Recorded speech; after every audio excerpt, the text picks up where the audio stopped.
জুমার নামাজ যারা আমরা পড়লাম এবং জুমার নামাজ সামনে আছে, দোয়া পড়ে যখন বাড়িতে যাব, যারা নামাজ পড়বে না বলেন তারা আর আমরা কি এক সমান হইতে পারিনি? কিন্তু এমনও মুসলমান সমাজে আছে জুমার নামাজও পড়ে, আসেনি? ওমা করে না, জুমার নামাজও পড়ে না। আপনি যদি এখন তালাশ করে বাংলাদেশ যদি ইসলাম প্রতিষ্ঠিত হয়, জোরে বলেন আমিন। তদন্ত বাহিনী থাকবে, ঘরে ঘরের ভিতরে তালাশ করলে যদি দেখা যায় অনেক যুবক আছে, বাপ যদি সন্তানকে বলে নামাজের জন্য যাও, ওই সন্তান তো টেলিভিশনের আসক্ত, ফেসবুক টাচ মোবাইল দেখতে দেখতে ব্যস্ত, নামাজের কোনো খবর নাই। বেশি যদি যদি এরকম কিছু বলে, জমিনের ভিতরে প্রমাণও পাওয়া যায় সন্তানের হাতে বাবা খুন হয়েছে, আছে কিনা নাই? আর এরকম স্বামীও স্ত্রীর হাতে খুন হয়েছে সোনার জমিনের ভিতরে। ওইদিকে যাইতেছি না, আল্লাহর মতন আপন কেউ নাই। আপনি যেভাবে ধরাই নিবেন ওইভাবে ধরবে। এই মসজিদ আল্লাহর ঘর, মসজিদে যারা সাথে সম্পর্ক থাকবে এই মসজিদ তাদেরকে জান্নাতে নিয়ে যাবে। করে বলেন সুবহানাল্লাহ। খানায়ে কাবা সর্বপ্রথম আল্লাহ রাব্বুল আলামিন বানাইছেন, বলেন না সুবহানাল্লাহ। আমার আল্লাহ রাব্বুল আলামিন বলবেন মসজিদ তুমি জান্নাতে চলে যাও।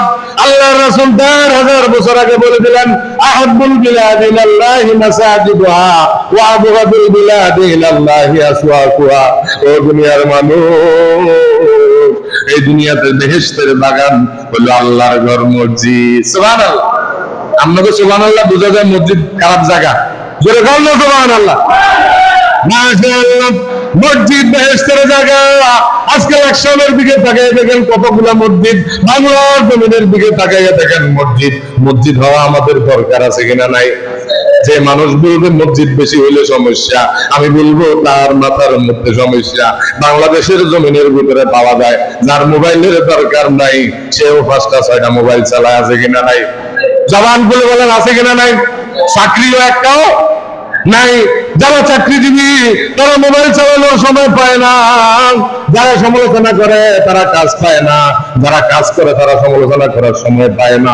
আমার প্রিয় ভাইরা, আমি যে কথা বলতেছিলাম, আল্লাহর মতো আপন কেউ নাই। এই মসজিদ যখন বলবে আল্লাহ রাব্বুল আলামিন তুমি জান্নাতে চলে যাও, জোরে বলেন না সুবহানাল্লাহ। মসজিদ যখন জান্নাতের দিকে রওনা দিবে, ইনজিল থাকবেন খানায়ে কাবার। আর तमाम দুনিয়াতে যতগুলো মসজিদ আছে আপনারাও জানেন, এই মসজিদগুলো হবে ডাব্বা। আপনি দেখবেন ইনজিল যেদিকে ডাব্বাও কি ওই দিকে থাকে। আপনি চিটাং লাকসাম ট্রেন স্টেশনে যদি যান, এখানে যদি বসে বলেন ঢাকা কোথায় যাবেন, চিটাং কিভাবে যাবেন, সারাদিন 24 ঘন্টা বছর শেষ হয়ে যাবে। স্টেশন যদি আপনি না যান, আপনি ট্রেনে যদি না উঠেন, সিট যদি না কাটেন, আপনি জায়গা মতো কখনো যাইতে পারবেন না। আর আপনি যদি টিকিট কাটেন, স্টেশন যান, ট্রেনের খবর নেন, সিটের ভিতরে যদি বসেন আর যদি দোয়া করেন, আল্লাহ আপনাকে জায়গা মতো পৌঁছাইয়া দিবে। জোরে বলেন না সুবহানাল্লাহ। এটা হলো মসজিদের এরকম একটা ঠিকানা, মসজিদ একটা স্টেশন, স্টেশনের একটা ডাব্বা। ও মুসলমান, আল্লাহর বান্দা, নবীর উম্মত, মসজিদকে যখন বলবে জান্নাতে চলে যাও, মসজিদ তখন জবান খুলবে। আজকে মসজিদ কথা বলে না, মনে করে মসজিদের সভাপতির দায়িত্ব, ক্যাশিয়ারের দায়িত্ব, হুজুরের দায়িত্ব। মসজিদ না, মসজিদ আমাদের সকলের। বলে বলেন আমিন। মসজিদ কারা কারা ভালোবাসেন একটু হাত তোলেন। নারায়ে তাকবীর। আল্লাহ আপনি আমাদের সকলে কবুল করে নেন, বলেন আমিন। মসজিদের পক্ষে যদি থাকেন, এটা আমার ওয়াজ না, আল্লাহর ওয়াজ। এই মসজিদ আপনাকে সুপারিশ করে জান্নাতে নিয়ে যাবে। আর যদি মসজিদের সাথে যদি সম্পর্ক না রাখেন, এর ক্রিমিনালি করেন, বিভিন্ন রকমের ইনভাইটেড বিভিন্ন কথাবার্তা বলে মুসল্লি যদি সরান, বলেন আল্লাহর ধরা শক্ত ধরা না আস্তে ধরে? আল্লাহর ধরা বড় ধরা। আল্লাহ ছাড় দিয়ে ছেড়ে দেয় না, বান্দাকে ফাআলুল লিমা ইউরিদ। আল্লাহ বান্দাকে ছাড় দেয়, ছেড়ে দেয় না। ইন্না আযাবি লাশাদীদ। আল্লাহ যাকে ধরবেন কেউ তাকে বাঁচাইতে পারবে না। মসজিদের অভিশাপ থেকে আল্লাহ আপনি আমাদেরকে হেফাজত করেন, জোরে বলেন আমিন। এই মসজিদ যখন জান্নাতে যাওয়াবে, মসজিদে জবান খুলবে আমার প্রতিবেশী ছাড়া আমি মসজিদে যাব না, আমার প্রতিবেশী ছাড়া। এখন মসজিদের প্রতিবেশী কারা? মসজিদে প্রতিবেশী যারা 5 ওয়াক্ত নামাজ পড়ছেন, মসজিদে মুসল্লি বাড়াইছেন, মসজিদের কোনান দিয়ে টুকটাক খোঁজ খবর রাখছেন, মসজিদের মধ্যে মনে করেন কাজ বাড়ানো দরকার, মসজিদের এগুলা মনে করেন সরকারি অনুদান নাই, আছে আংশিক কিছু, ইল্লা মাশাআল্লাহ। সব মসজিদে কি আসেনি? কথা বলেন আসেনি?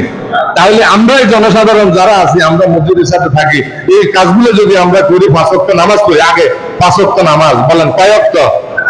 এই 5 ওয়াক্ত নামাজ, এরপরে মসজিদের আনুষঙ্গিক কাজ যদি আমরা করি, এটাকে বলে আহাল। বলেন না সুবহানাল্লাহ। আমি আহাল ছাড়া মসজিদে আমি জান্নাতে যাব না। সাথে সাথে আল্লাহ রাব্বুল আলামিন বলেন, ও মসজিদ, তোমার কথা আমি মানলাম, এই জমিনের ভিতরে কারো কথা চলবে না। মসজিদ আল্লাহর কাছে তখন সুপারিশ করতে থাকবে। মসজিদের আহাল যারা হবে 5 ওয়াক্ত নামাজি হবে, দিনদার মুত্তাকিনদেরকে বেছে বেছে নিয়ে যখন আপনি ভাত খান খেয়াল করবেন, ভাত খাওয়ার সময় কি হাড্ডি আগে খান না গোশত খান? আমরা যারা কোরবান দিয়েছি বলেন না, কাটা খাননি, খান না এমন কোন লোক নাই। মুরগার সামনে যখন আপনি খাদ্য দিবেন, মুসলমান মুরগা বেছে বেছে খায়। আর পানি যখন আছে, বিভিন্ন পশু পাখি ঘাস যখন বেছে বেছে খায়। আল্লাহ রাব্বুল আলামিন এই মসজিদ আপনাকে আমাকে চিনে ধরে বলেন না সুবহানাল্লাহ। এই মসজিদ বেছে বেছে নিয়ে মসজিদ ঘরের ভিতরে ঢুকাইবেন। ঢুকানোর পর খানায় কাবা যখন তুলতে থাকবে, এই মসজিদের আহাল যারা থাকবে, খালিদিনা ফিহা আবাদা, তাদেরকে আমার আল্লাহ রাব্বুল আলামিন জান্নাত দিয়ে দিবেন। সুবহানাল্লাহ। তাহলে এই মসজিদের সাথে সম্পর্ক, এই মসজিদের ওয়াজ কিয়ামত পর্যন্ত যদি মুরব্বিরা করে, উলামায়ে কেরাম করে, শেষ করা সম্ভব হবে না। আমি কি বুঝাবো 10 মিনিট 20 মিনিট? আমার কোনো যোগ্যতা নাই, এলেম নাই, শারীরিক অসুস্থতা আল্লাহ পাক নিয়ে আসছে। মসজিদ সম্পর্কে আলোচনা আছে, আপনারা জেনে নেবেন। তবে কখনো মসজিদের সাথে দুশ্মনী রাখবো না। বলেন, কখনো মসজিদ মাদ্রাসার সাথে, আলেমদের সাথে দুশ্মনী? বাংলাদেশের জমিনে কি ওয়াজ করবো? এই যে 2 দিন আগে ঈদের দিনের মসজিদের সাথে গরু জবাই করতে দেরি হয়েছে, হুজুরের গায়ে হাত দিয়েছে, এরকম হয়েছে কি হয় নাই? তাইলে এই জন্য ভাই আর মুসলমান আমরা দেখেন, এই মসজিদের সাথে মাদ্রাসার সাথে আমরা সম্পর্ক রাখবো। এই মসজিদকে আল্লাহ কিয়ামত পর্যন্ত কবুল করুক, বলে না আমি। আর মসজিদের সাথে আমরা সম্পর্ক রাখবো নামাজের দ্বারা। কিসের দ্বারা? নামাজের দ্বারা যদি সম্পর্ক রাখেন, তাহলে মসজিদের সার্বিক যে কাজ আছে এগুলো আল্লাহ সহজ করে দিবে, বলে না আমিন। আর যদি নামাজ না পড়েন, তাহলে আপনার দ্বারা কোনো সারে না পরিমাণে কোনো কাজ কি হবে না। বরং আপনি আসি দুষ্ট গাইবেন, সভাপতি এটা করছে, কেশিয়ারি এটা করছে, তারপরে ইমাম সাহেব এটা করছে। এই জন্য আপনি নামাজ পড়তে হবে। যারা নামাজি হবে তারা মসজিদের আহাল হবে। জোরে বলেন না সুবহানাল্লাহ। রাগ করেননি কেন আপনারা? আমি আপনাদের সন্তান, এই জন্য রাগ করেন না। এই জন্য সবচেয়ে বড় বেশি আপনি যেখানেই থাকেন, যে সব জায়গার ভিতরে মসজিদ আছে কিনা নাই, আপনি আজানের সময় হয়েছে মসজিদে ঢুকলে আপনাদেরকে মানা করবো না। কিন্তু আমাদের ইমানের এমন সমস্যা, তালা মারি রাখার লাগে হুজুর দেওয়ার পরে। কারণ মসজিদের লাইট চুরি হয়, ফাঁকা চুরি হয়, ব্যাটারি চুরি হয়, হয় কি হয় না? মসজিদ নববীতে যাইছেন 24 ঘন্টা, মসজিদ খোলা না বন্ধ?